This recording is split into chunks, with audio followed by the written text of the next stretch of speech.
Hello, everyone. Thanks for everybody who is in so far. We're just going to give a couple minutes, let a few more people trickle in. We'll probably start just a few minutes after 10 o'clock Eastern, so just maybe 5 minutes or so. If you want to sort of get yourself ready for this, we will have a recorded version available for this.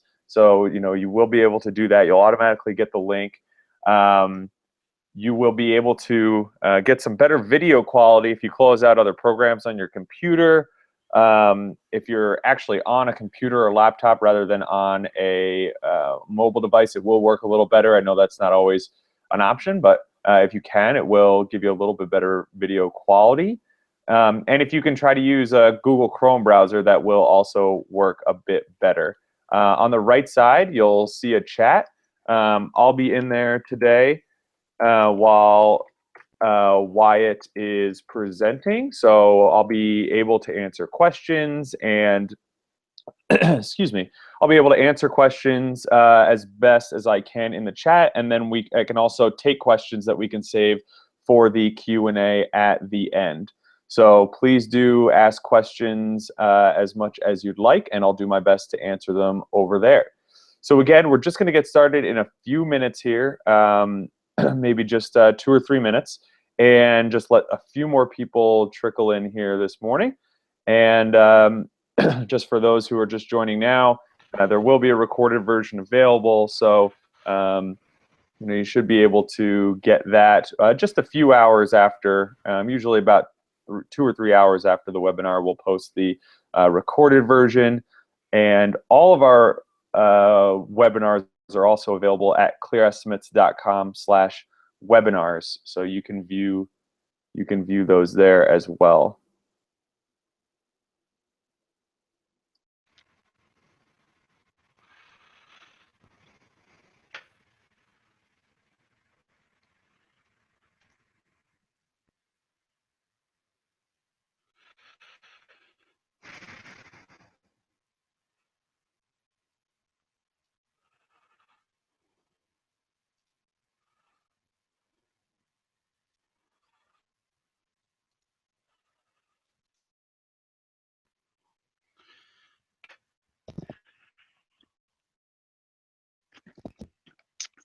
Jack, are you hearing me okay?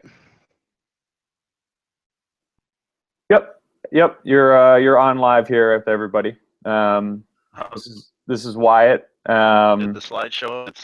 It is blinking, so I am having a bit of a technical difficulty here. So if this continues to act up, we'll have to swap computers, but we'll see how it goes. Are you seeing the slide though? Yep, I can see your slides. Yep. Okay. We can hopefully start it here just a minute or two, maybe give this a second to settle in, but just had a few issues with this new laptop I've got, but why don't we go ahead and get started if that's all right with you?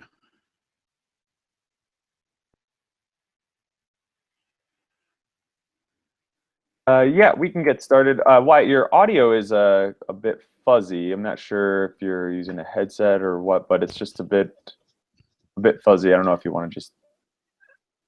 Let me try something here. Is that any better? Not much. Not much.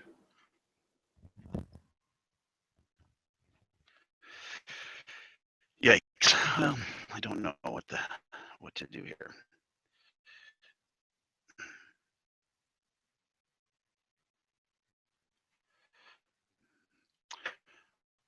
Well, I guess we will. I mean, is it really bad, or is it going to do? Because I have one other option, but this is what I've been using for most everything. So. Okay, just give me 1 second. Let me check something.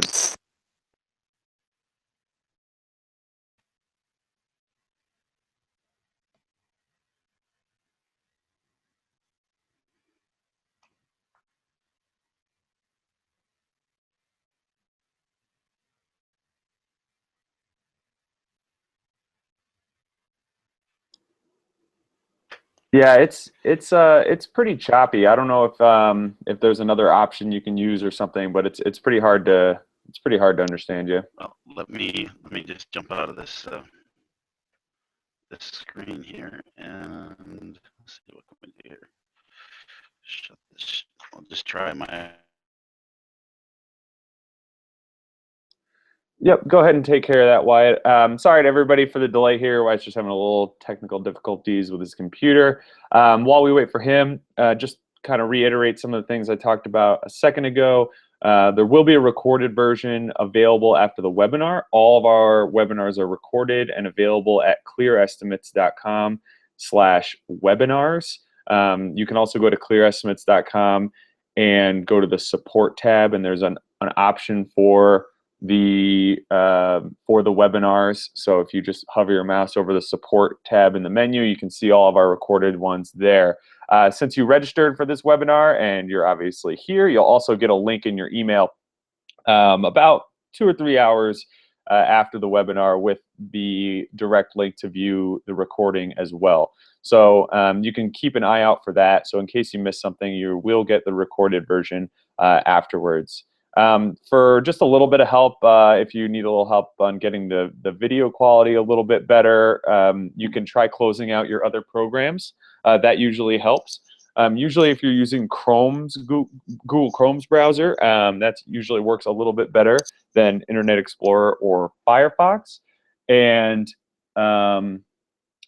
if you're on a laptop or desktop computer, that will also work a little bit better. So those are kind of the tips there for improving the quality a bit. And if you want to take a look at the chat on the right, I know a couple of people have found that already. I will be glad to answer questions while Wyatt is presenting, and I'll do my best to answer those questions. And I'll also take note of questions for Wyatt for the end of the presentation as well. So we will have a Q&A at the end, and I'll take note of anybody's questions so that we can save those for the end and cover those. So Wyatt, have you found perhaps another audio option?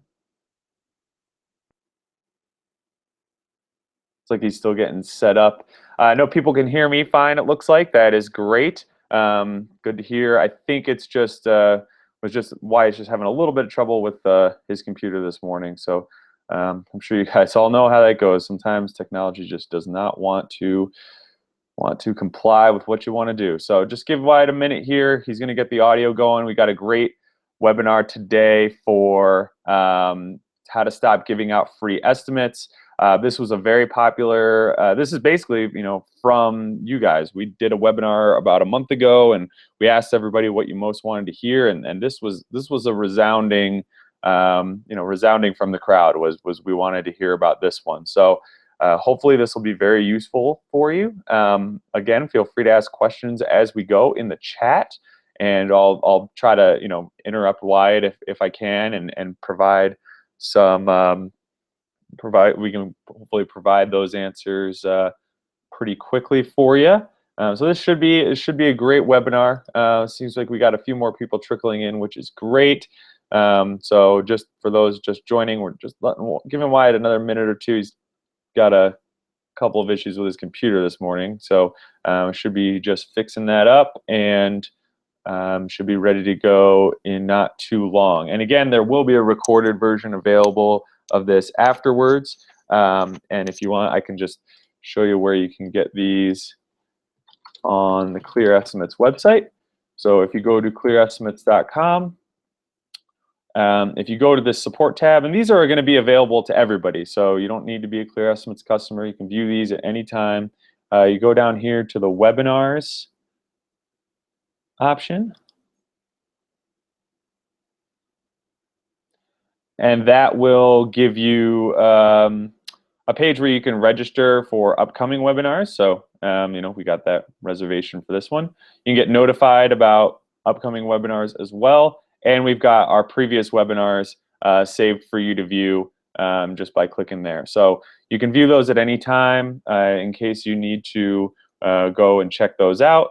Those are good. This one will also be recorded, and I'll post that on this page once we're done. So that's where you can find our existing webinars. Wyatt, are you? I know you can see you a bit. Are you getting ready to present there? I can't hear you at all, Wyatt. But maybe just another minute or so here. Sorry about this, everybody.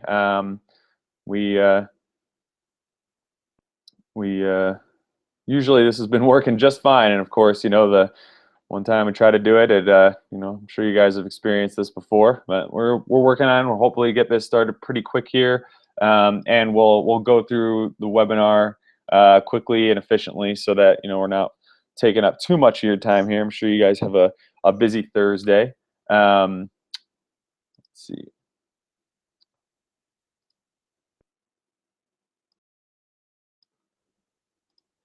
We've also got a kind of an upcoming webinar we're thinking about is going to be knowing your numbers. Wyatt's going to be doing that one as well. So that's going to be all about making sure your estimates are, your actual costs are lining up with what you're estimating. So stay tuned for that. I'll be sending out an email in a few days to register for that one. I will probably do it sometime in mid-May.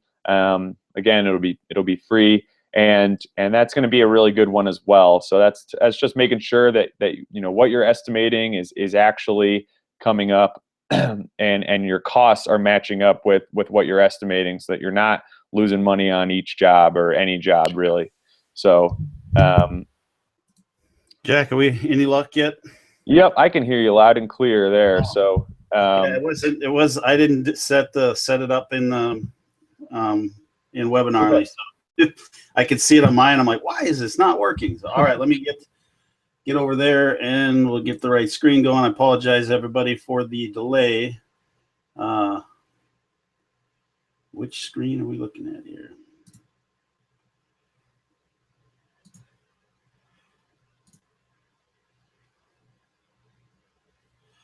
And I'll just jump right into it. Let make sure I can see the slide deck here. Jack, you confirm we're good there? Yep, I can see your slide deck. All right. There is an echo on when I'm talking, but I'm just going to get off and give you the floor. All right.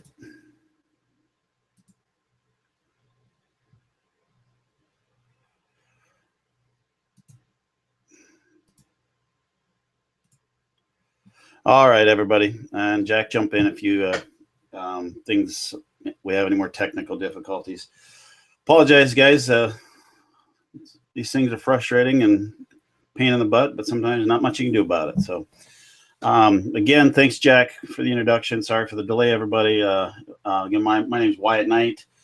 My company is TBSA. It's the Business Success Agency. It's a consulting agency. Strictly for builders and remodelers, but I also do have, yeah. At the top, you just need to click present to everybody. Oh, I don't know what happened there.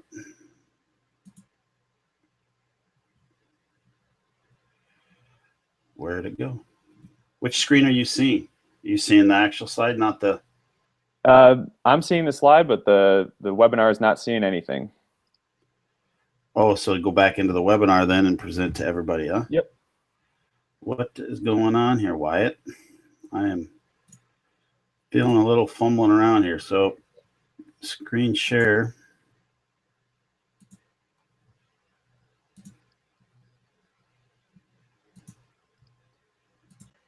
Where's that?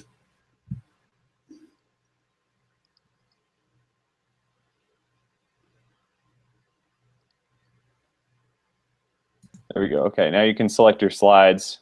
Can see you good now.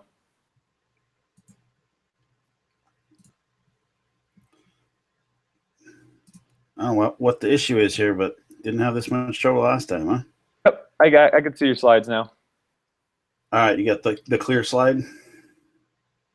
Yep, everything's good there. What in the world? How about now?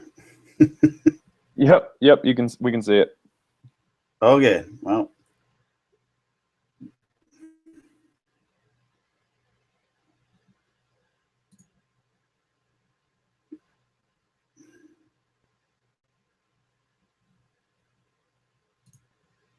There we go.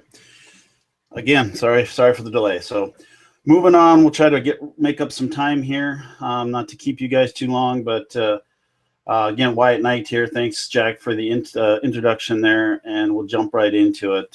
One thing I was just going to say is my consulting agency, and then I do have a full-on design build company as well. So one of the things that people have requested is, again, I'm not a professional presenter, so some of the last webinars have been a bit choppy, jumping around. So I'm trying to get this in a more structured format. So here's kind of an outline of what what I'm going to cover today.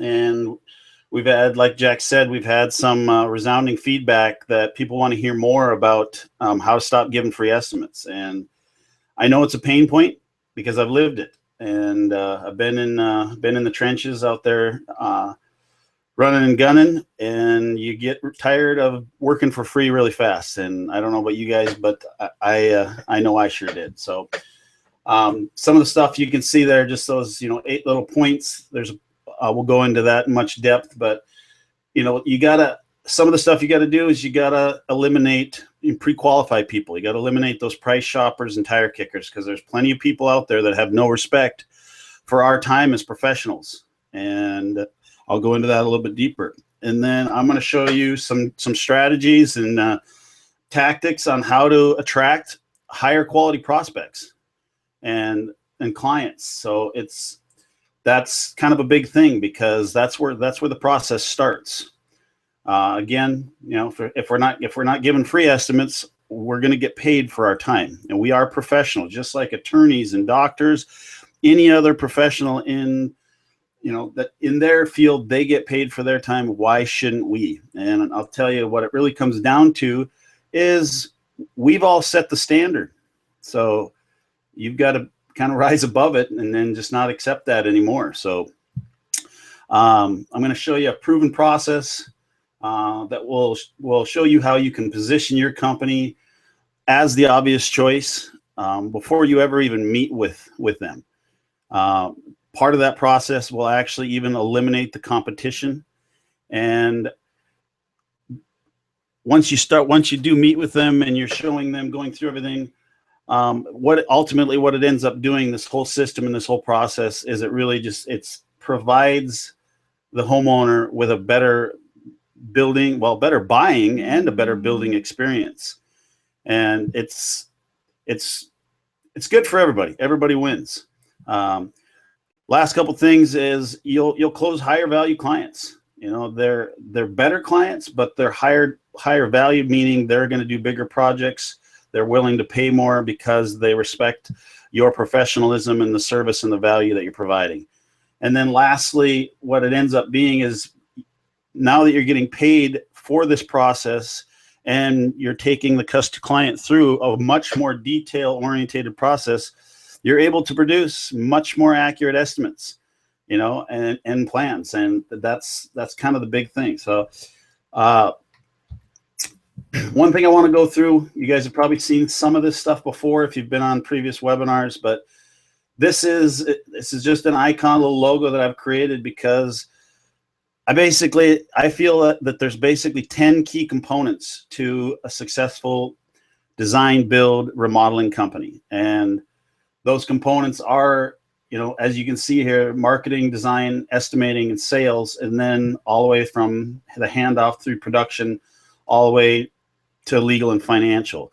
We're not going to get into the second half today. We're mostly going to talk about marketing, design, and estimating and sales, because that's really where everything starts when it comes to not giving free estimates. So I want to kind of quickly show you, this is an organizational chart for a company. Or if you remember those colors that I just showed you, you know, those colors go right back with, here is, you know, here's design. Sales is purple, estimating is blue, the reddish color is production, and the purplish color over here is administrative. And then you've got legal and accounting, and then this is owner and manager. But again, most people think, well, geez, that's got to be, you know, that's not me. That's way bigger. Most of our companies, you know, we're 1, 2, 3, maybe one crew. Well, that being said, we all know we're all, you know, in a smaller company. If you're doing $500,000 or $1 million or even $1.5 million, $2 million, you're probably wearing a lot of hats, and you're doing a lot of this stuff yourself, and you don't have a bunch of people to delegate it to, and that's okay. But it just, you know, so it's tough to try to implement some of these systems and strategies. But just because I'm showing you a great big organizational chart, it's to show you, because there's different positions, you know, that fulfill this, whether that's you're wearing all the hats and fulfilling all those positions, or you've got a team of people that do this with you and for you. So kind of getting back into it again, you can kind of see what you end up doing is, you know, the owner is pretty much kind of running the whole top level. And he may have an admin, he or she may have an admin, and then maybe a lead carpenter and a crew, basically, and then maybe a designer. It just depends on how big you are. So as you look at this stuff, the rest of these slides, you're going to see the colors, the correlating colors with the different aspects of what we're going to talk about. So again, here's kind of, you know, the key components. I'll jump past that. So like I said, you know, the first thing we're going to talk about is marketing. And that's where it all starts. You know, that's where the buyer's journey starts. And so when you think about estimating, not a lot of people don't really take in marketing into mind. But if you want to stop competing at the level of all of these other contractors where they're running around, you know, working for free, giving away free estimates, you know, getting nickeled and dimed by their customers, you know, the industry norm is the homeowner thinks they're supposed to get 3 bids. And if you're one of those contractors competing against the other 2, I call it a race to the bottom. It's not my saying. I don't remember where I got it from, but that's literally what it is. It's a race to the bottom. Whoever can get the lowest bid to the homeowner the quickest in the most professional manner, that's who's going to win. And it's been a few years now, but I just chose not to compete at that, or not to take part in it anymore. So when it does come to marketing, though, that's where your prospects are going to get your message. They're going to start to understand your process, who you are, the way you do things. You know, so I saw this the other day. I can't remember where it was, but I think maybe it was on one of Michael Stone's blogs or something. He's always got some great content. But, you know, marketing is like farming. And, you know, this is maybe cliche, but I grew up on a little farm, so it makes sense. You know, if you don't, you know, get out and cultivate the ground, plant the seeds in the spring, fertilize and water your crop over the course of the season, you really can't expect to have much of a harvest, you know. And that's the truth with marketing. If you don't get your marketing message out there, if you're not doing any marketing, you can't expect to have a whole lot of results from it. But if you're doing marketing and you're not getting your message out there correctly, then you're going to attract the type of clients that maybe you don't want. So it all starts there. We call it a strategic brand message. And that brand message is, that's where it all starts. So if you're building and remodeling and you don't want to give free estimates and you want to adapt the design build methodology and you want to set yourself apart from the competition, then you need to spend some time and tell people that. And you need to consistently tell people that across your entire company brand, whether that's in your business cards, on the side of your truck, in your email messages, on your website pages, in your blog articles, all those things, you know. And when you're telling people that message, that's what they're going to be getting. So then when you're doing all of that whole process of marketing and branding, you're basically, you're doing some of the legwork for your sales team ahead of time. So if you're telling everybody, you know, for example, if you attract the right customer, that you can see that second line item is understanding your ideal customer. So that's key. So if you don't want to get a bunch of tire kickers and you don't want to give free estimates, don't put free estimates on, you know, don't advertise free estimates on your website. I mean, obviously that's a no-brainer where to start. But then the second step would be, you know, say you've got to explain your process and educate your prospects on who you are, what you do, why you do it, why it's different than everybody else, why it's better, and why it's a benefit to them. And the way that's done is obviously in blog articles and email content and numerous other ways. I'm not going to get into the tactical side of it. I'm happy to go into it very deeply on another call offline or something. But that whole brand message that starts there, and if you know who your ideal customer is, that's all your marketing is directed towards them. So now you're attracting those higher end clients. And then when they do get to you, then you give them the information they need when they need it. You know, so if you understand who they are, you understand what their pain points are. People are looking online and they're looking for information. They're looking for, you know, how-tos. To be honest with you, I could show you the analytics on one of my client sites right now that we've done a ton of pricing information on, and that is getting higher click-through results than any other pages that we've done work with. And the reason being is because people want to know what stuff costs. Okay. And why wouldn't you want to provide that information to them? And, you know, instead of having to, on your website, in a format that's non-biased, non-threatening, you know, not selling, it's just educational. In fact, you can even use tools such as cost versus value. There's some non-biased information there. You can link to that. You can use some of it actually on your website. You know, you have to look at their copyright regulations, but that's a great tool that I use myself, and I train all of my clients to use in one way or another. And basically, I mean, I call that price conditioning, but it's giving the clients the information. So let's just imagine a little scenario. So a client is looking online, they're doing a kitchen remodel, and they're searching for kitchen remodel ideas, or how much does it cost to remodel a kitchen? You know, whatever the search terms are, and they search something that had to do with price, and your site comes up because you've provided some good educational content on the topic. They find you, and now you've provided them a couple pages, maybe a blog article, a page on, you know, the cost of a kitchen remodel, bathroom remodel, some good information, maybe some example projects, and then a link or example information from the cost versus value site. Now they can see, well, yeah, I'm doing a kitchen, we're tearing out cabinets, and then they compare it to, let's just say, that major kitchen remodel, which, by the way, was the first webinar that we did a couple months ago. They can see, okay, it's a 200 square foot kitchen, tearing all the cabinets out, all new appliances, you know, and a new island, new countertops. I was thinking, well, here's a perfect scenario. I got off the phone yesterday with a design client. Husband thinks they're going to spend 20 grand to do this, and she thinks it's going to be 40.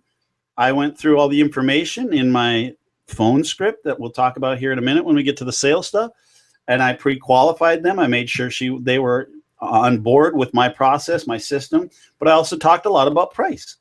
And when we got off the call, she acknowledged that this is probably going to be more than 40 because they're thinking about tearing out a whole bearing wall and possibly moving a exterior door. So I said, I'm going to send you a similar project, but take into consideration it doesn't have those different aspects that you said. So I'm sending that to them ahead of time, so they know that's the industry standard rate for doing this. And then I sent them an example. Well, I'll go ahead and move on to the next slide because I'm getting into the sales aspect of it. But just the work you can do ahead of time with your marketing and in your website and all of your different marketing. It should be strategically built and created so it does work for you. It pre-qualifies your clients. You know, everybody's like, leads, I want leads, I want leads, I want leads. I really don't want leads. I don't mind having pre-qualified leads, people that have already went through my marketing funnel and digested some of the information that I wanted them to, that they were looking for. Now they have an idea who I am and how I work. And I don't have, that's less work that I have to do. That's less time that I have to spend, and it's less selling I have to do because I let these marketing tools do the work for me. So kind of jumping right into that whole process, it really, in a nutshell, I mean, I kind of put together this flow chart is the way I'm doing this today. And like I said, when you start, it starts with that idea in the client's head. You attract them to your website. Now, whether they come from a referral or from a search engine search or however they find you, then you got to give them the information that they want and to convert them. And then once you convert them, you know, then you continue, close them, and then you engage them. Okay. Now, what that really means is you're engaging them in a way that, you know, when somebody comes, literally 95% of websites, contractor websites, they're just a little brochure website. That's all they are. They don't really have a whole lot of conversion optimization. They don't really have a lot of educational content, and so on and so forth. Literally what they are is there's a home page, an about us, our services page, and a contact us page. And maybe a portfolio page, but hardly ever. And that's great. However, you're going to lose a lot of the people that find you because you're not giving them the information you want. So part of the process that we do is, again, let these tools do the work for you. So we have complete follow-up, like autoresponder follow-up sequences that they come to the website, they find great content, and then we convert them by offering them what we call a lead magnet or a premium content download. And then they download that content in exchange for their name and email, their contact information, and then they get that piece of content, and it's a tremendous value to them. So that's great, branding you as the expert, providing value. And then you follow up them, you know, with that automated system, you know, and we've got anywhere from 3, 6, 9, and 12 months of builder remodeler email autoresponders that are specific to your company, you know, this industry and those homeowners, what they need and what they're looking for. So now you're staying front of mind and providing them value on an ongoing basis. So, you know, because not everybody's in the same stage of the buying funnel, you know, the sales funnel, marketing funnel, whatever you want, their buying process. Maybe they're planning on remodeling next summer or next fall or whenever it is, and they're just doing research. You know, the next person might be literally just looking for a phone number to call you, you know, so everybody's at a different stage. So beyond automate, you know, that autoresponder, then you get into, you know, delighting them by providing that information, but you're staying with them in front of them all the way through the life cycle. So you're going to get, some of them are going to become leads at different stages, and you're going to provide them different information, you know, but once they actually start engaging you, I call marketing is a lead. You know, when somebody starts engaging you, so let's say they email you or call you, or you're talking to them, communicating with them in not via an autoresponder, I call that an opportunity. That's the second, you know, basically the second step of a lead.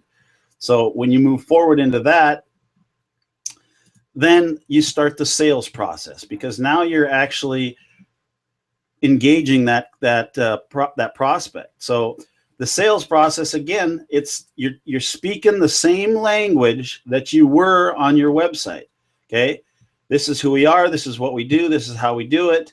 And you're not selling. You're just providing educational information. So, and there's a lot to it, but it's really actually quite simple. It really, really is. And it's just a system. So if you build this system in place, it'll be there, and it'll be something that you can use for many, many years to come. You may have to tweak and adjust it as time goes on, but it is. I mean, it's just a systems approach to sales and closing. So the process once implemented, it literally it blows your competitors out of the water, brands you as the expert, and it builds trust with all of your leads who are now opportunities.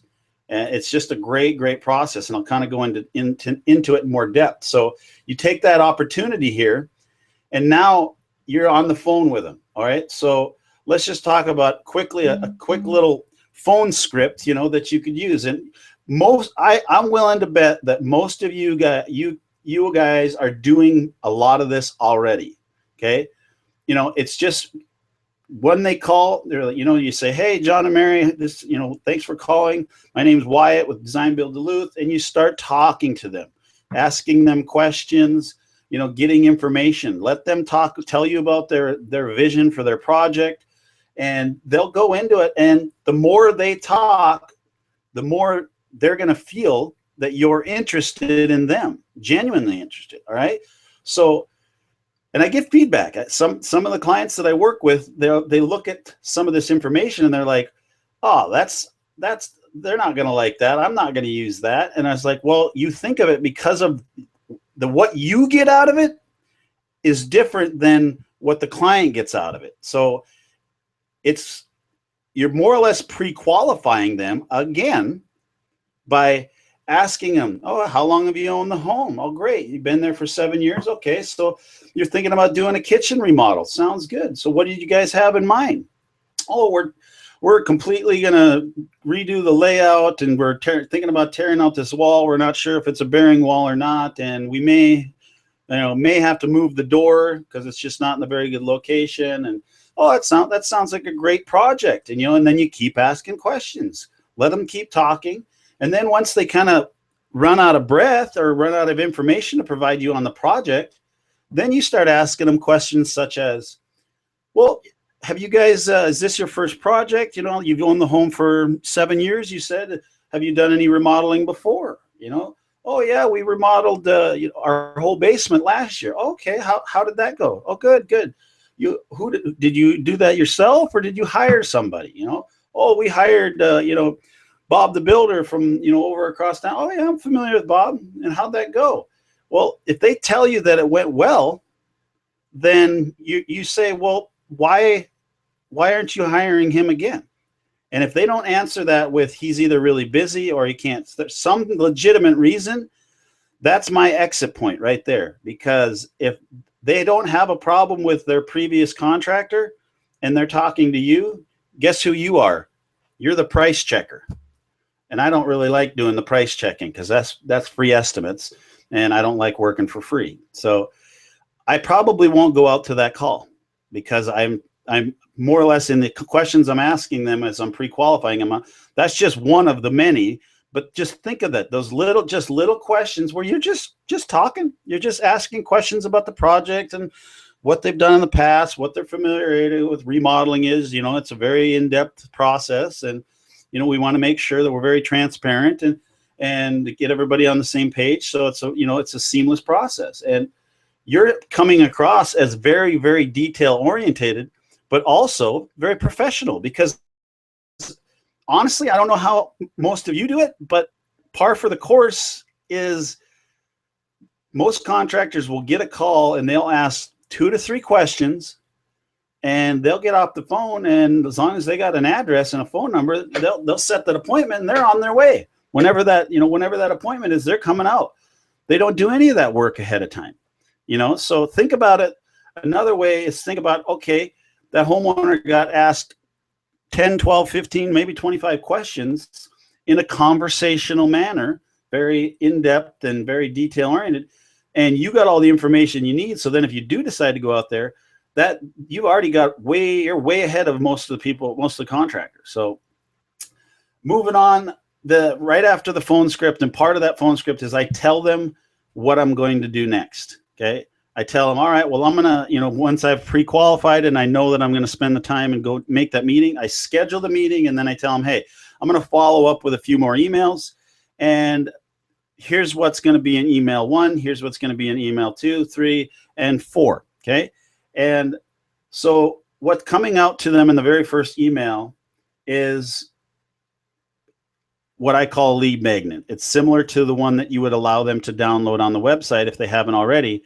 But again, this is a tool that you can use that will brand you as the expert, set you apart from the competition, but it'll also eliminate your competition, because what comes with that, choosing a contractor document, you know, or you can call it a consumer's guide or whatever you want, is a checklist. And it's a checklist that lists all the good attributes of your business, your process, the way you do things. And then it has 2 other rows for the other 2 contractors, and they can check yes, check no, whether they have it. And basically now that homeowner has a questionnaire to go through with these other contractors, and basically they'll eliminate themselves in the process. So now you don't have to even compete against them, because in my opinion, they're not competitors if they're not providing the service and the value that you are. So the second email, you know, there's more to the email than that, but that's kind of the basis of it. And there's some links to the website, back to some website pages. As you see here, these orange icons down here, that's marketing. So in these emails, I'm linking back to content that's been pre-produced on your website. And because you just can't send it all in an email, right? So then the next thing is, if they're doing a substantial remodel, then we know that there's going to be some collaboration. And I don't know about you guys, but myself and most of my clients use House. It's a phenomenal tool, in my opinion, for collaborating, getting ideas, you know, finding, fine-tuning the homeowner's vision.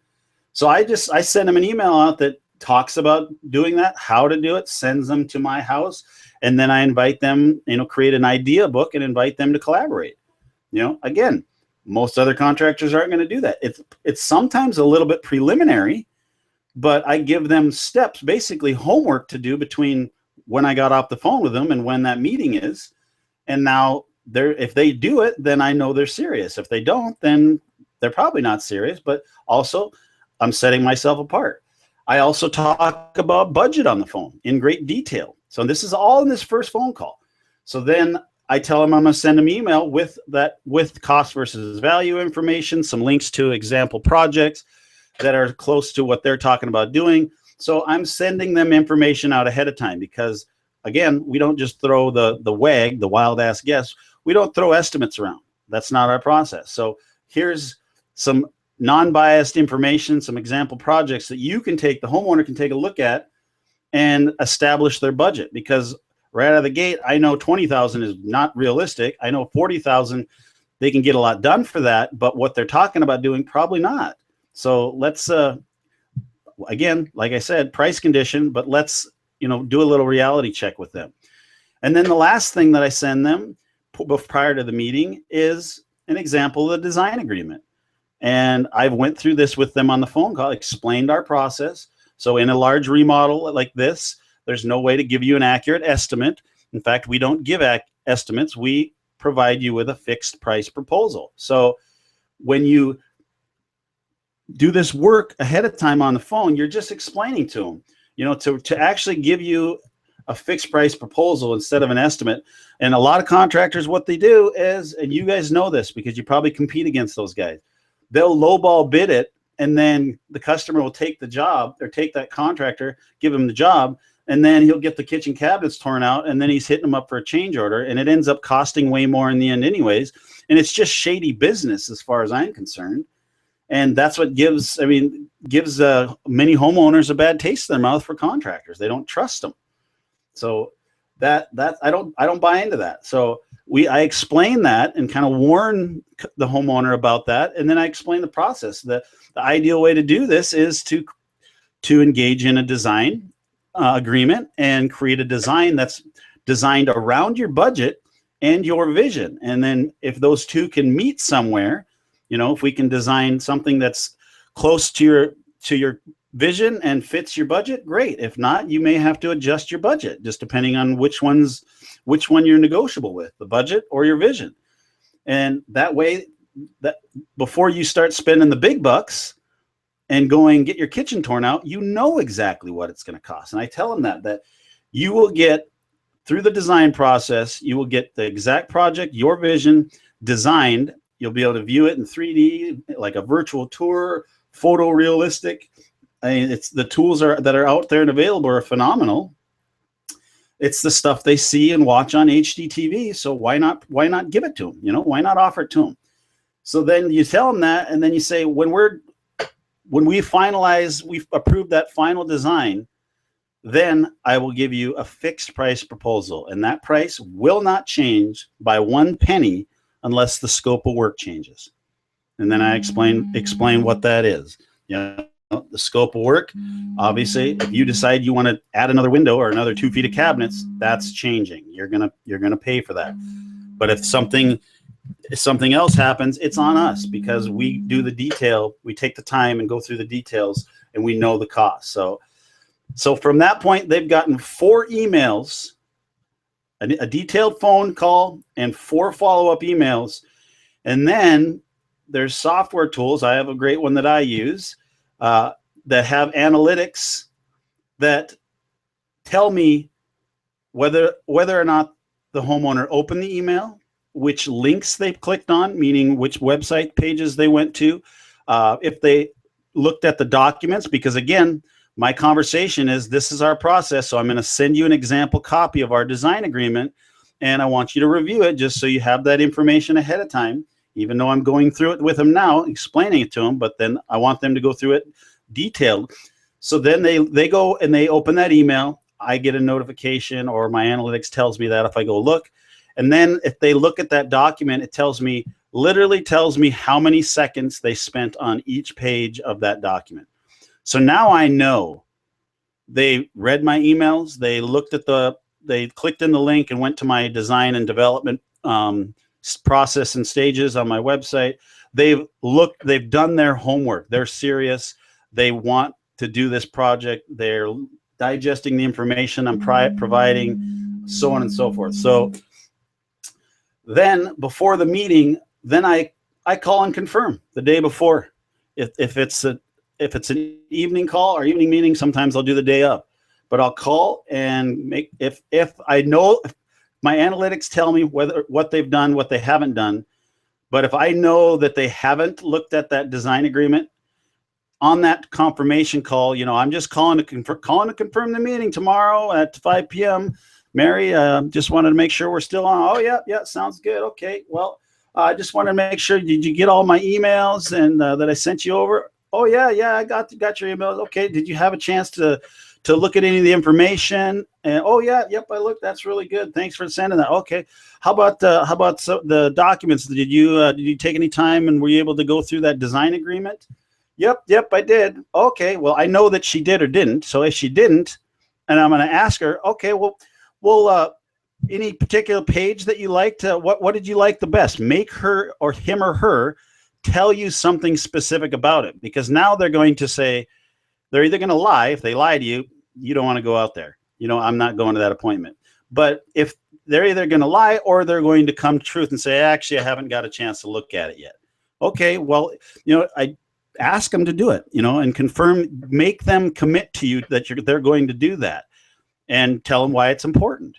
You know, that way, if they're not going to do that, they're obviously not, they're going to waste your time when you get out there. Your expectations are you're going to spend time with them in this meeting, you know, what I call the kind of, it's initial meeting, but it can also be a discovery meeting. And I mean, those meetings can last anywhere from 2, 3, 4. I've spent 7 hours in some of these meetings, depending on the project. So I don't know what your time's worth, but I don't want to spend 7 hours with somebody to find out that they didn't even look at the agreement and they have no intention of doing anything. They're just trying to they're trying to mine information from a professional such as myself. So I'm not interested, right? So then you move on, you confirm that meeting. They've either looked at the documents or they haven't, or they confirm that they will. Before they come out, you can see that she did go and look at it again. So then you go to that initial meeting. All right. So that's where we get into the kind of the secondary phase of the sales process. And I need to kind of speed along here. I'm running out of time, but that meeting is where most of the other contractors that you may or may not be bidding against or competing against actually are, that's when they start doing all this stuff that, if they do it at all, that you've already done.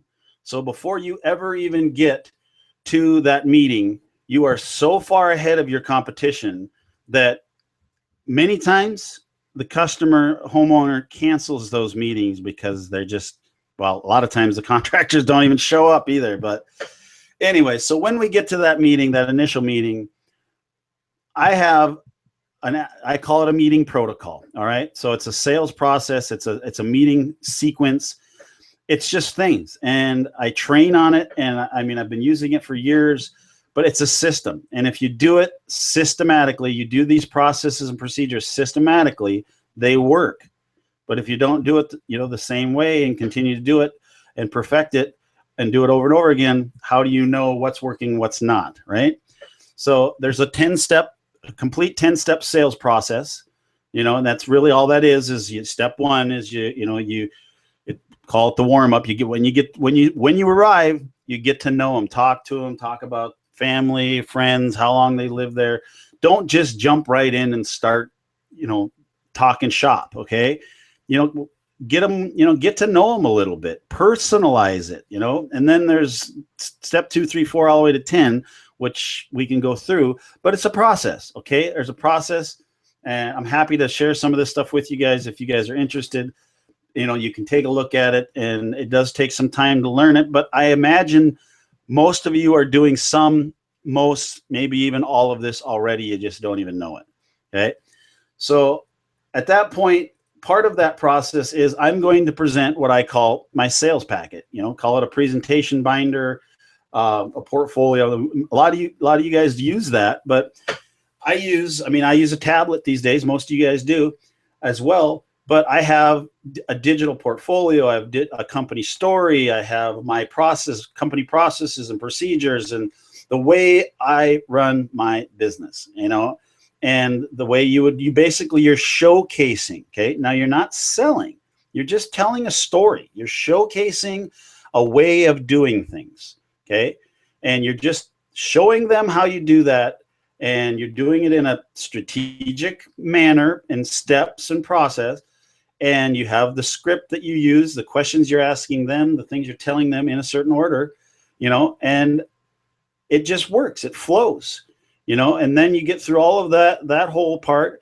And then you showcase a project. Okay. You show an example project, say, here's what step 1, step 2, the design, the development, the design meetings, the planning, the permit process. Then we go to pre-construction, and then construction, the project management, scheduling. If you use a project management tool, you can show them an example of a client portal. And you're just doing this, and for a couple reasons: to impress them, yes, but to set yourself apart from the pack, but to give them assurance that you're qualified and capable of taking on their project. So you get through all of that, and then you circle back and talk about budget again. Okay. Because now they gave you, for example, that meeting I discussed, I got that meeting on Tuesday with the husband and wife for that kitchen remodel. And I'm not 100% sure I'm going to go yet, but I had a pretty good in-depth conversation. So at this point I'm going, but I know that the wife has opened up both of the emails. I know that she's looked at the design agreement. I haven't checked to see how long, but I know that stuff's happened. So before I go, I'm going to look at those analytics before I make that confirmation call, and then I'm going to make that decision then. But so then when I get back out there, because I've sent them information, I sent them 2 different things. One, I sent them an example project, like a case study on a kitchen remodel. And then I sent them a link to the cost versus value major kitchen remodel. And so that's going to give them some example pricings, things to consider. So now we start talking about budget. Okay, we're there, we're in the house. So you had a chance to review that information, cost versus value, looked at that project. So where are you guys at budget-wise? Are you still thinking that that's your maximum budget? Are you still thinking you want to do the whole project? And you go in a little bit more in depth.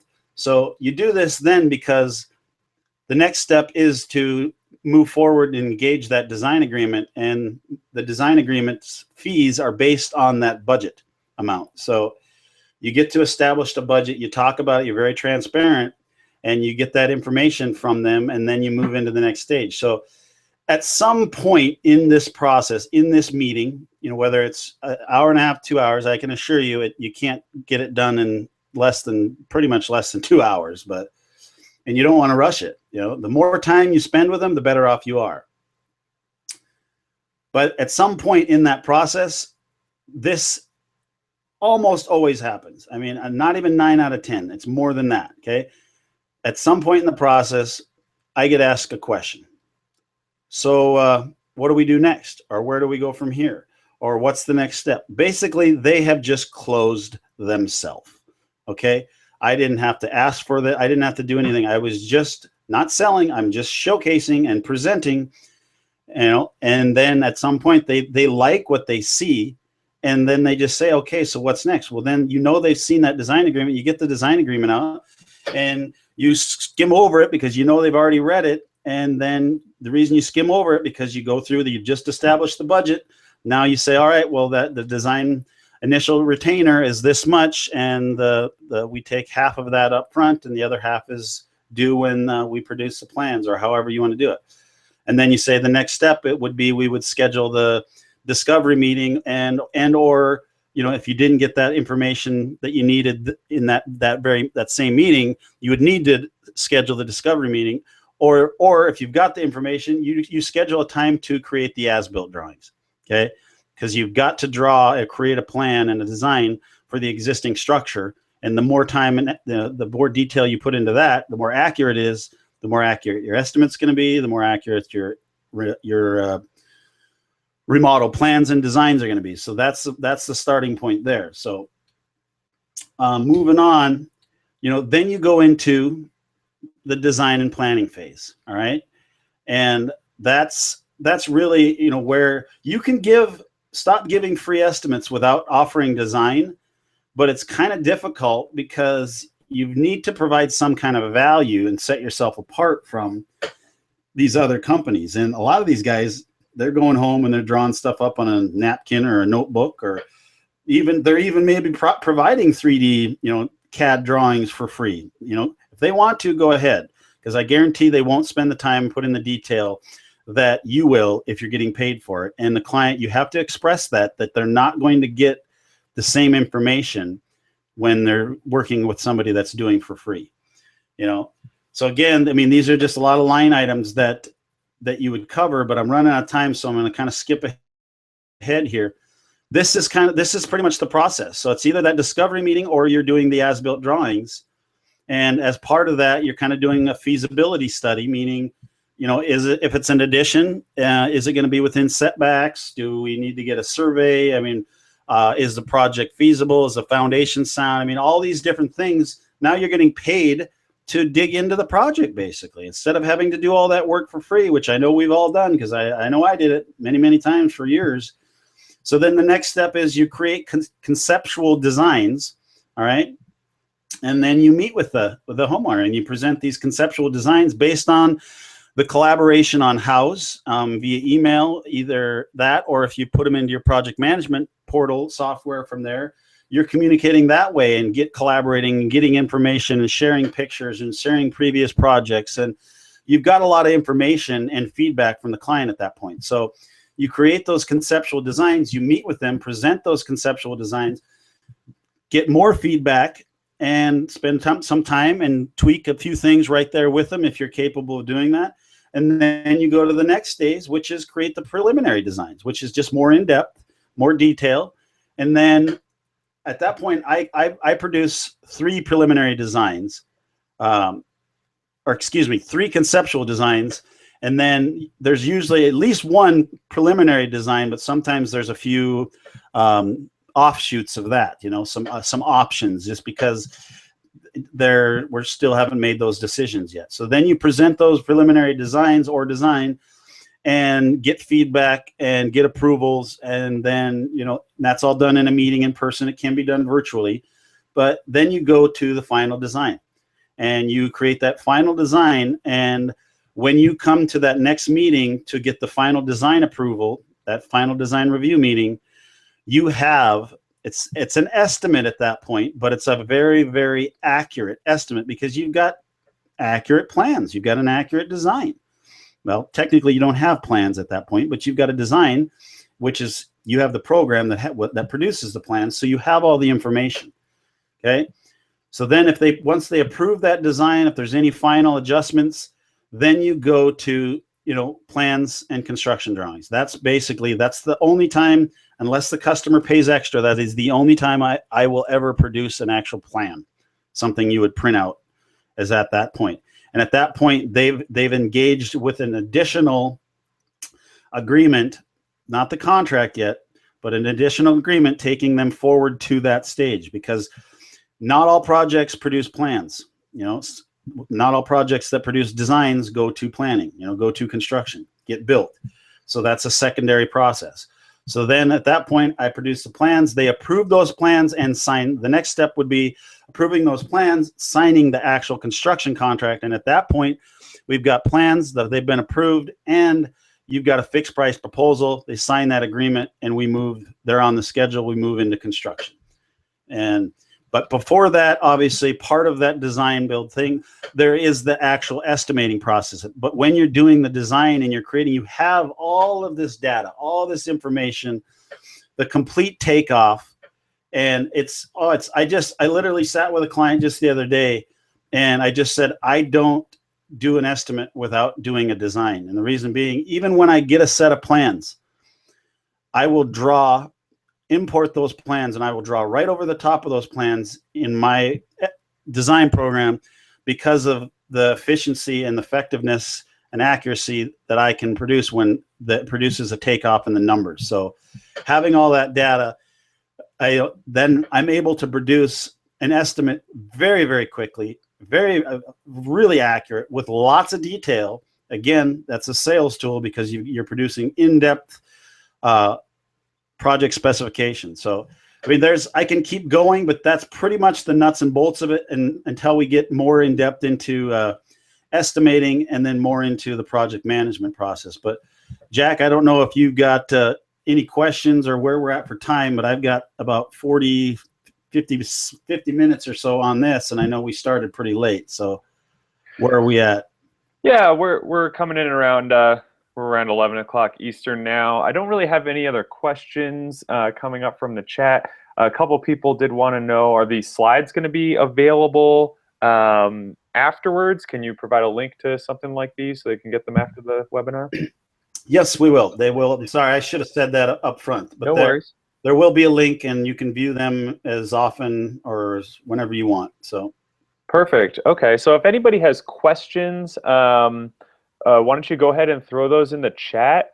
Wyatt, I'm not sure if there's maybe just like 5 more minutes of something you want to cover. Oh, no, I got plenty more we can talk about for sure. So okay, why don't you want to go over? And I wanted, obviously, again, everybody that's on the call, what Jack and I have been doing is we'll be following up with an email afterwards. But Jack, I don't know if you still have that same meeting link from the previous webinar. If you could, I can get it. I offer the first 10 people that sign up a free 30-minute session to where we can go into any of this stuff in more depth. I can help you with an estimate for that matter, or I can take a look at your design agreement or whatever it is that you may want to discuss. It's not a sales meeting or it's not a sales call. It's literally we talk about what you want to talk about, and we can even work on some of the stuff. Some of the previous webinars have been specifically on estimating, and I've actually got on those calls and logged into clients' Clear Estimates accounts and helped them knock out an estimate or create a template or something. It's the time is for you, but that's my way of trying to provide you guys with some additional value and maybe get to know you guys. So Yeah. I also have another tool that I'll be sending out if anybody's interested. But it's a very powerful tool that it's an assessment tool, and basically there's those 10 components that you can see. I mean, we're looking at estimating right here, but the 10 components of a business, there's 7 questions for each component, and it kind of just it helps you assess where you're at, you know, how you're doing, maybe where you probably you're performing well and, you know, doing really exceeding in one area but maybe struggling in another. It helps you get a kind of a gauge on where you maybe should focus some of your time and energy. And it's free, obviously, but it's something that you guys get a lot of value. And right now it's just literally just a Google spreadsheet checklist, and I'm building it out into a web form because it's been basically in such high demand that people want to use it. So I'll send a link out to that as well, Jack, and or to you, so you can send that in the email. And feel free to utilize that, and then you know, send me the results if you'd like, and I can we can schedule a time and go through some of those issues if you're interested. Perfect. Yeah, and I do have a couple questions coming in. I just wanted to mention that we also are offering 10% off clear estimates for 6 months. So I'm going to load that up on the right side of your screen in a second. And we also have a few questions. First one is from Christopher. How do you calculate how to charge for design? Well, and everybody's different now, and it's kind of all over the board. But, and I'm not a big fan of that word, but however, I'll say the industry standard is 4 to 8%. Okay, and let me explain that.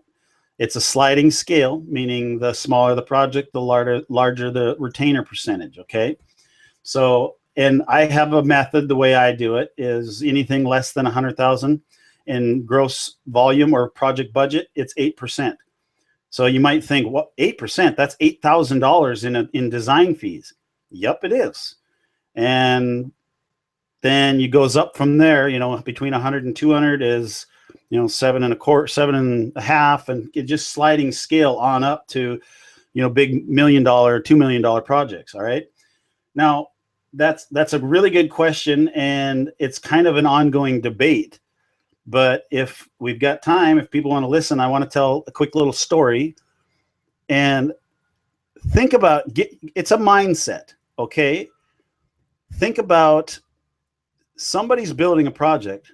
They're going to be paying somebody to produce those plans.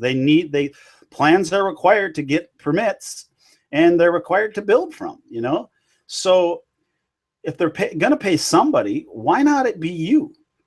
And as far as the price goes, this has literally just happened. Was it a week or 2 weeks ago in a previous meeting with a client? And the client was just coming on board with the whole design build methodology, implementing design into his company. And he had started engaging with me, and he had the largest, most well-established architectural firm in the area. He was already working with them, okay? And he had already done a preliminary design, and just to kind of get an idea, and then they were ready to move to that's where I came in the picture. So he had got a quote from that architectural firm, okay? And so then he said, well, how much would you charge for this design, Wyatt? And I said, well, 48%. And I said, what's the budget? And they said, well, they're thinking about 90,000. And he showed me the preliminary plan and described the project. And I said, that's probably going to be between 120 and 140, just rough, you know, throwing a number out there. But I think that's more closer to where it's going to be. But let's just use 100,000. So 8%. So $8,000 for design fees. He's like, oh, okay, good. And then I showed him the detailed, basically all of the stuff that I provide as part of that. And he's like, oh, wow, that's way more in depth and way more details than the architectural firm's doing. And I said, well, what did they bid? What was their number? So he showed it to me. It was $11,260. And I said, interesting. And I said, well, that's my design fee. And I said, not all projects that get designed get built. So you don't have to, not all projects require plans. So I have an additional 3% fee to produce the plans and construction drawings. So you do the math, $100,000 budget, 8% plus 3% is 11%. 11% is $11,000, a difference of $260, right? And I'm providing more value. I can assure you, line item by line item, what the difference is. It's almost not comparable, but yet that's architects. They charge 8 to 10% of the project. That's the going rate. So when you're doing a design, doing a design build process, you're actually providing the client with a better value because you're keeping it all in house. You're making it more efficient, you're saving time, you're saving money. You're actually designing the project with the budget in mind. And I don't know if this is an accurate statistic, so I hate using it, but I hear it and see it enough to where I continue to use it. But I've read in many locations, many places, that over half of all plans and designs that architects create don't get built because they're over designed. And I have nothing against architects, so I apologize if there's any architects on the phone or on the webinar, but that's not my statistic, and I can't verify that it's even accurate. But so this whole design build process that we're discussing here, it's a way of doing business, and it is. When I adapted it, well, almost 9 years ago, I actually had a full-time architect on staff, and I was learning the design that myself at that point. And I had taken CAD and used AutoCAD in school previously, but I wasn't an architect or anything like that. I was a builder. So what I did see was that producing plans for additions, remodels, and new homes, this was 9 years ago, whenever that was, pre-housing crash. Then I had an architect on staff, and before I had that architect on staff, before I bought the design software and basically adapted the whole design build methodology, I was spending anywhere from $3,000 to $15,000 a month on architectural fees for my projects. And the architect that I used, he's still a good friend of mine. He was great. He always did everything and always blew me away with what he produced. However, he had an office locally and he had an office a couple hours away. He spent most of his time at the other office. So sometimes when I needed something, I couldn't get to him and I couldn't get it done right away. And I basically finally said, I can afford to hire an architect. I can afford to buy this software, and I can afford to bring this in-house. And I did. And I haven't looked back since. And it's taken me a while to figure out and accept that mentality as far as charging what they charge. But once you realize that you're providing more value, then I'm fine with it. In fact, I'm proud of it. So, because I know what I'm producing. But there's my long-winded answer to that question. I hope I was able to answer that question. But I can provide detailed information on how to do that. Just schedule a time and we'll go through that in more detail.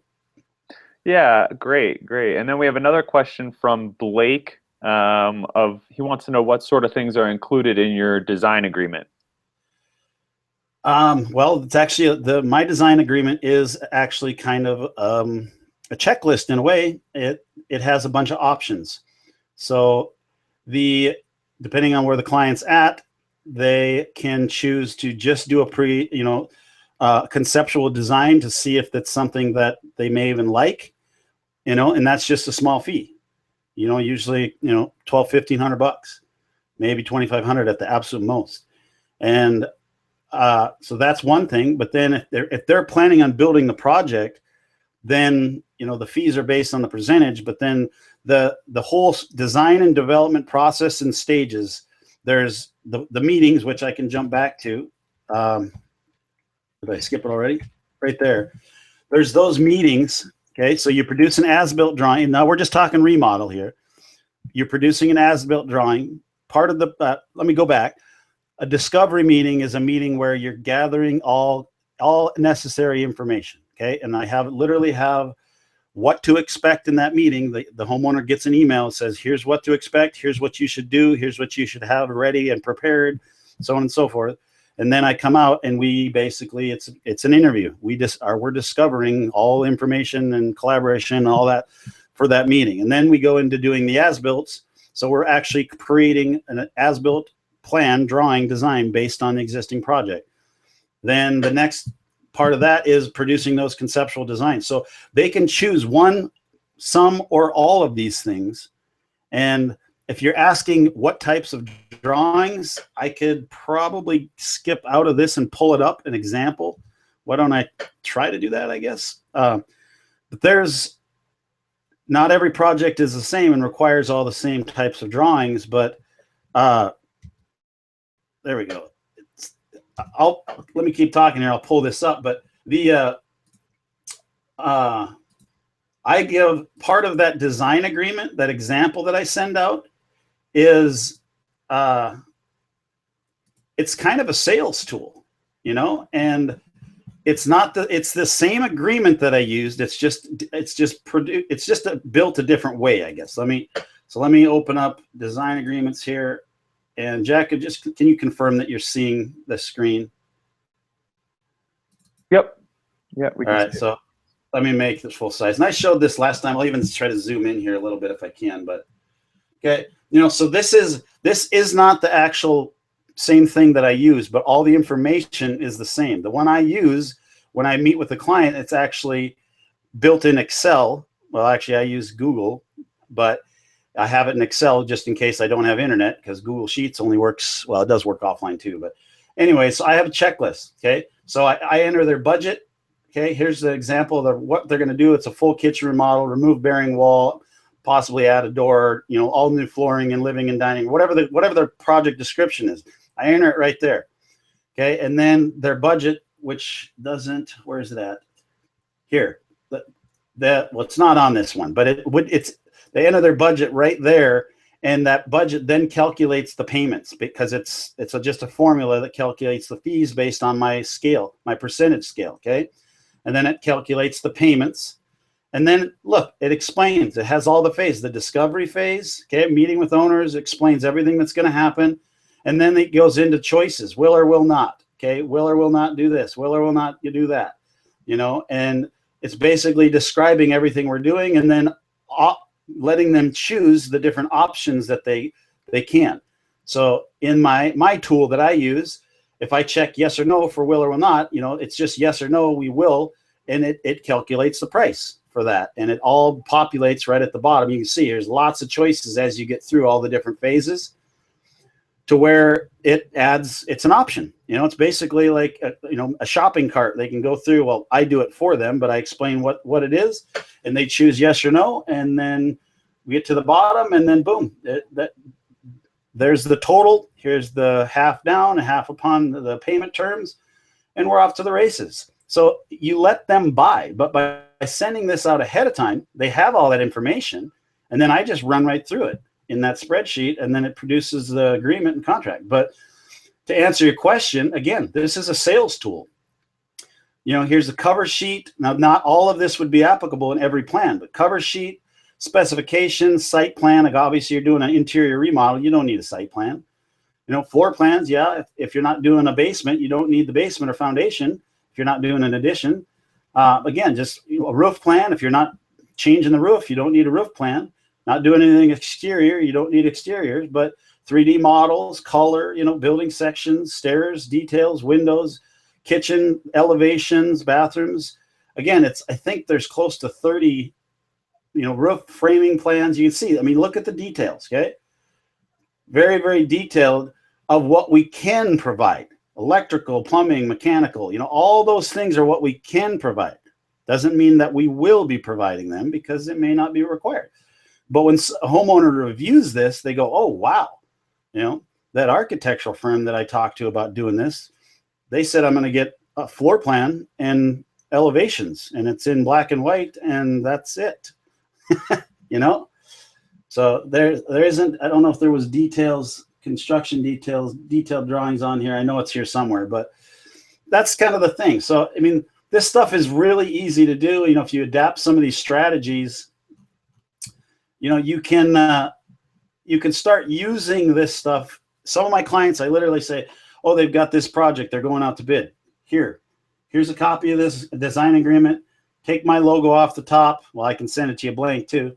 Add your information, change what you revise it to where it fits your needs, and go out there and get a design agreement. Don't go out there thinking you're going to give them a free estimate, because start the process. Even if you're not a designer or you don't know a designer, start the process. Between myself and I know designers all over the country that you can partner with to fulfill this for your business. It's I mean, there's lots. A good friend of mine and I work with, Dan Bauman. He's pretty much, as far as I'm concerned, he's the top chief architect trainer in the country. He's been doing it for 30 years or something. He's phenomenally talented. He knows thousands of people across the country, and I work with him, and anytime he's introduced me to many, because I have clients, I have contractor consulting clients all over the country. And obviously I do design, but that's not my main business. So I would help you partner with another designer, or hook you up with Dan so you could get trained on how to do it yourself. It's really not that hard. It does take some time to get good at it and perfect it and get efficient, but it's not that hard. Any other questions there, Jack? Yeah, a couple quick ones. I think Steve wanted to know what CAD software you use. That's a Chief Architect, right? It is, yeah. Chief Architect. There's SoftPlan, there's Revit and CAD. I mean, there's a bunch of them, and I don't get the penny from Chief Architect for telling you that. In fact, I do it because I've been using it for 9 years and I love it. Just like Clear Estimates, I've been using that. I've used a dozen different estimating software over the years. I found my home with Clear Estimates because of the power of the tool. It's customizable. It's systems. It's templates. There's just things that I like about it. That's why I use it, and that's why I recommend my clients to use it too. Because I'm not coming from a point of a software engineer or a software salesman. I'm coming from the point of a contractor, a builder, a hammer swinger, a designer. Like, I use this stuff and have done and used this stuff in the past, or I know how it works. And because it works for us, for guys like us that are actually out in the trenches, running and gunning in the trucks, on the jobs, don't have time to learn these crazy, some of these software estimating tools out there. You'd need to go to school for 6 months to learn how to use them, So, but yeah, Chief Architect's a great tool. I highly recommend taking a look at it again. I mean, that's my plug for them, but any of them work. I just know Chief Architect works very well. And I didn't show it, but I've shown it in previous webinars. It has a tool called, you can produce a materials list, and very, very few people, chief users, actually utilize that tool. But because of my background, again, being an estimator and a builder and a contractor, that tool saves me so much time. I mean, think about, there's all kinds of tools and software out there for doing takeoff, like plans that you can scan a plan and scan over a room and scale it and do all those things. There's all those tools out there that do that stuff. I can do the same exact thing in Chief. I can import a template, plan, scale it, draw right over the top of it, make sure the dimensions are accurate within just a few minutes. And now I have a plan. I have all of the material. It produces my material list, my takeoff. It does all my information. I'd actually love to do a side-by-side, like give one guy the same plan that I get, and he does it in Plan Swift or whatever those tools are, which those are great tools. I'm not negating those tools. I just have found a different way that works for me. So right. I'd love to go head-to-head with somebody and see who can get it done quicker, more accurately, but... Okay, we got another question from Rick. He said it's not clear if you are providing a prelim budget based on the conceptual plan before moving forward with the design process. So just kind of, when and how are you providing that preliminary budget? Well, it was Rick. Yeah, Rick, we are always discussing numbers, okay?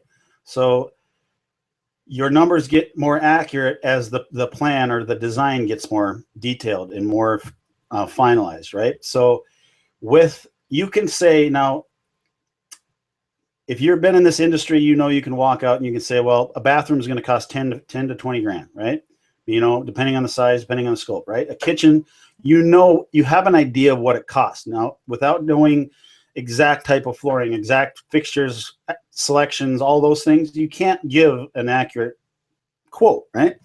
So what I use up until when I start actually estimating the project, and I don't start estimating the project until I actually have a design, and it can be the conceptual design, but it's usually not then because I'm not wasting my time at that point, is I take the conceptual design. Okay, so we start talking about budget on that first phone call. We followed up with an email about budget. We revisited the budget before we signed the design agreement. And then in the discovery phase, we continue to discuss budget because now we're talking about selections and all these other things that affect and determine the budget.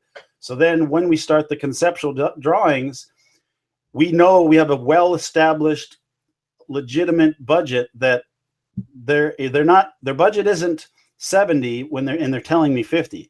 They trust me enough. I've earned their trust. They're telling me what their actual budget is because they know that they can do that, because a lot of people think they give you a budget and that's what your bid's going to be. No, you run your business properly. Your numbers are your numbers. You don't change them for anybody.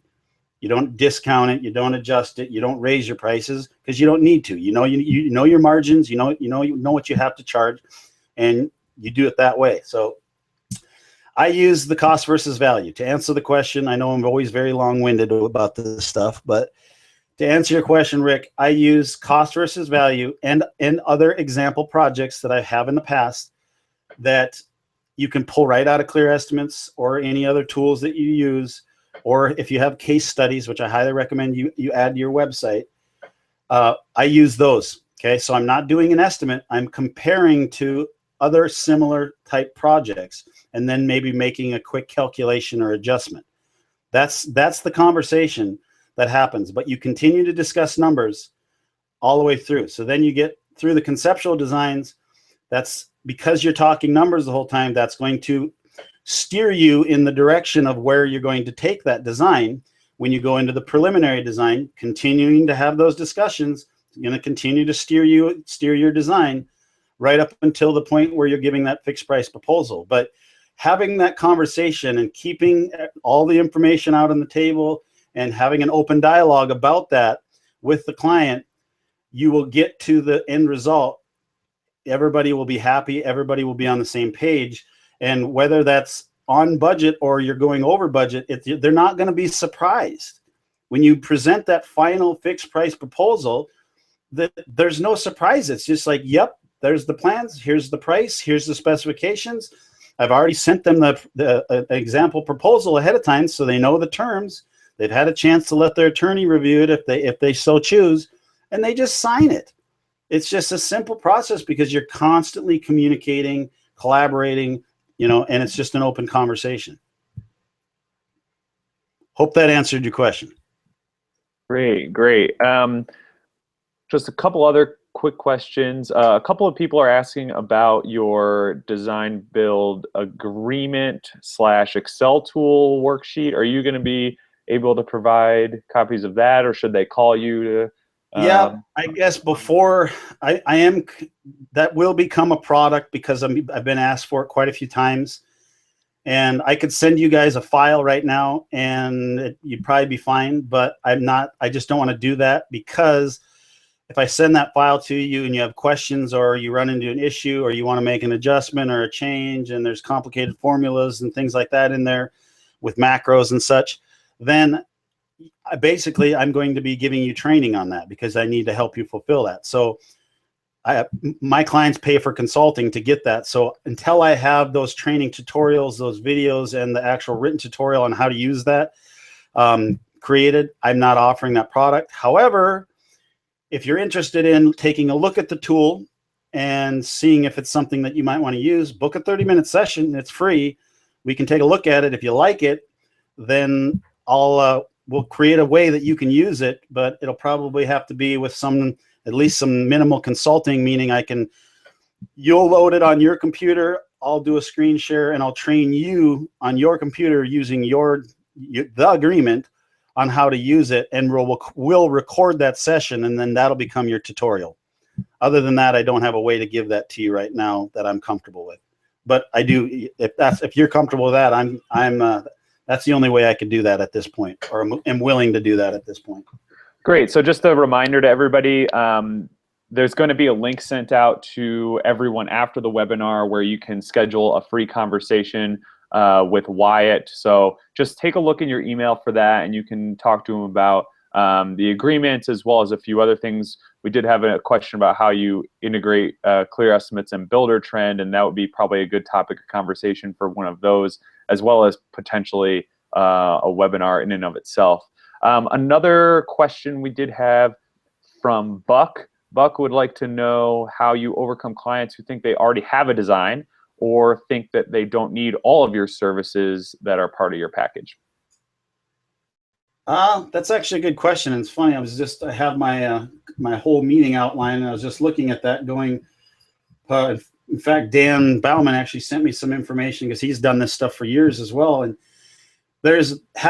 working with a client that already has plans doesn't really change anything. It just basically takes one part of what you're doing out of the equation. And then a lot of times, not necessarily, because just as you know, not all contractors are created equally. Not all designers, not all architects are created equally. So who knows? Depends on how accurate, how in-depth, how detailed those plans are. So again, there's most of the time what I do is I engage in an agreement saying, here's our process. You're not going to be paying for the design because you've already got the plan, and if they have everything they need, 3D renderings, they know, yep, this is the project we're ready to build and we have a plan. Can you give me an estimate? I still charge for it. And the reason being is because what I'm going to provide is so much more detailed. It's so much more involved.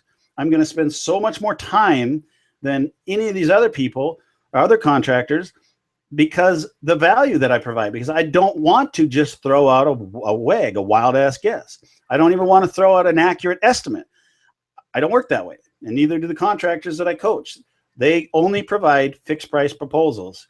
And if they're going to sign an agreement, or they're doing a design agreement of something. So you've got to present and your process to the client. And if you're able to present it in a way that you show the value, the difference that they'll get, the amount of detail, the time, the transparency, all of the things that they'll get by engaging you, by paying you to provide an estimate, even though they've already got plans, then that's up to them. If they don't want to pay for it, then they can get what they can get for free and move on. No means next. I could keep talking about that one, but I get too long-winded, so I'm trying to cut these things short. Yeah, no problem. And again, we got a few people just saying that they're interested in those consultations, so I just wanted to make sure everybody knew. Just take a look in your email. You'll get a link for that. So Wyatt is offering a free consultation, and then of course you can sign up for additional consultation for follow-up as well. The 30 minutes is free, you guys. It's 30 minutes for you. You go to the booking link, book the time in the comments. Tell me what you want to talk about, and then I will follow up with that assessment tool. Take a moment and go through that assessment tool, and that'll give us maybe a guide to have a more in-depth conversation. But again, we can talk about what you want to talk about. And then if you want to dig into something, then I have different sessions from an hour to 4 hours to ongoing coaching, consulting, and training, and whatever you want to purchase at that time. No obligation, 30-minute free sessions, your time. Great. Yeah, it doesn't look like we have any other questions at this point, which hopefully everybody got their questions answered. I just wanted to throw this up on the screen here. Just thanks to everybody for coming out to the webinar. Of course, if you have any other questions or anything like that, you can feel free to you can feel free to send them our way. You can email us to support@clearestimates.com. We'll be glad to answer any questions you have. Take a look in your email for information about getting in touch with Wyatt, as well as that Clear Estimates discount as well. And excuse me. And there's more information also available at our website. All of our webinars are available at clearestimates.com/webinars. And Wyatt, do you have something? Yeah, and if you, obviously the way to get a hold of me is schedule a time with that booking link, but go to my LinkedIn page, go to my websites. Those calendar links they're available on pretty much everywhere you can find me. So you can look up my company or just look up me, you'll find me. And if you want to send me an email directly, it's Wyatt@designbuildduluth.com. So Design Build Duluth. Duluth is spelled DULUTH.com. Great. Thanks again to everybody spending a little bit of your Thursday morning with us. Again, if you have any questions, let us know. Support@clearestimates.com, and we'll be glad to answer any questions you have. So everybody have a great rest of your day and great weekend. Thanks. Thanks, Jack, for putting this on, and I'll talk to you shortly. Sounds good. Thanks. Thanks, everybody, for joining us.